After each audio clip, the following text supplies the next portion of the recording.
Ayan yung tintrabaho namin dito. Nabuo kami ng pyramid. Mahirap maging OFW pero kakayanin para sa pamilya. Guys, nakakamiss kumain ng mami sa Pilipinas. Dito sa gawaan ng pyramid, ganito ang mamihan namin. Guys, hirap dito mag-work sa gawaan ng pyramid. Si Foreman dito, grabe, magpa-OT. Habang buhay ang OT, may palatigo pa. Guys, mag-uukit kami ng tarob dito sa pader ng pyramid para malito ang mga archaeologists sa future kung ano to. Di nila alam, tarob lang pala.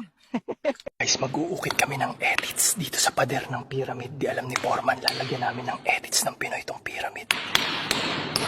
Sa mga nagtatanong ano cobra namin dito pag pagod na kami, eto guys, dito kapag pagod ka na, papakagat ka na lang sa cobra para umikli na yung lifetime contract mo, di ka mapagod. Grabe ka kasi magpa-OT pure, nanlalatigo ka pa, kaya ka tuloy minamalas. O ayan, insekto overload. Guys, tumatakas kami sa gawaan ng pyramid. Eto, pinabuka na yung dagat, sumama na ako sa pagtakbo.